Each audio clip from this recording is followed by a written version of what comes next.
La Réunion est une région française d'outre-mer où de multiples communautés cohabitent.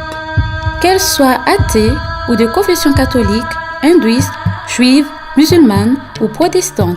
Qu'elles soient venues d'Afrique, d'Europe, d'Asie, de Madagascar, de Mayotte ou d'ailleurs. Le métissage au fil du temps a estompé les frontières entre celles-ci. À tel point qu'il n'est parfois plus possible de savoir quelle est l'origine ethnique d'une personne. Qui peut ainsi avoir des ancêtres arrivés de différents coins du globe. Les couples mixtes sont monnaie courante, mixtes par leur couleur de peau, racines et croyances. Les cultures se mêlent aussi, donnant naissance par exemple à une cuisine métissée ou à une musique aux influences diverses, aux instruments inspirés de ceux de la terre des aïeux des habitants de l'île.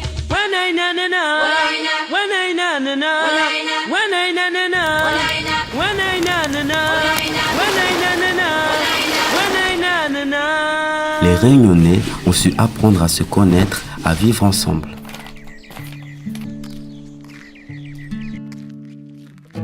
À se respecter, à se mélanger. Tout le monde a des amis Kaf, Malbar, Zarab, Zoreille, Yab.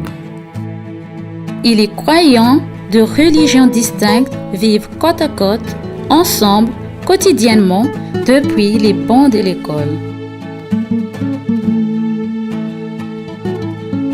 À La Réunion, le vivre ensemble est une réalité quotidienne et rejoint de la même manière les principes républicains de liberté, d'égalité, de fraternité ou de laïcité. Cet équilibre se nourrit chaque jour de gestes et d'actions qui permettent à chacun d'apporter sa pierre pour maintenir ce grand édifice. Le bien-être de tous passe tout d'abord par le partage d'un environnement sain. Classée au patrimoine mondial de l'UNESCO, La Réunion est particulièrement sensible à cette problématique. Par le biais de gestes simples, responsables, efficaces et de surcroît économique, il est du devoir de chacun de contribuer au développement durable de l'île et donc de la société. Ici, des déchets ramassés dans le parc de l'étang de Saint-Paul sont transformés en objets de la vie quotidienne.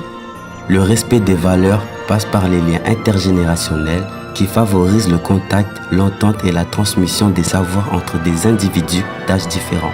Au GHUR de Saint-André, les jeunes viennent régulièrement écouter et dialoguer avec les patients.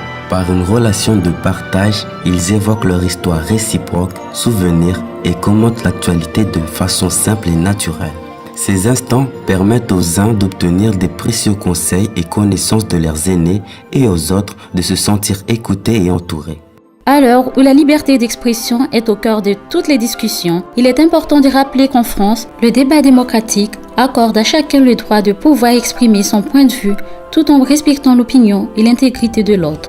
La nouvelle route du littoral est un beau projet. Et ça va aussi être un enjeu pour les dauphins et les baleines et la faune et la flore. Je suis pour l'autorité policière. Pour ou contre l'obligation scolaire jusqu'à 18 ans. Cela permet un suivi approfondi, donne un apprentissage nécessaire dans le monde du travail et moins de risques d'être au chômage. À la boutique Solidarité de la Fondation Abbé Pierre, les jeunes proposent ponctuellement un petit déjeuner à toutes les personnes sans domicile fixe de la ville. L'action collective contribue à améliorer la qualité de vie et la santé des citoyens. Cet engagement social offre l'opportunité d'exprimer son intérêt à l'égard d'une cause et d'être de ceux et celles qui travaillent à améliorer les choses et de faire la différence.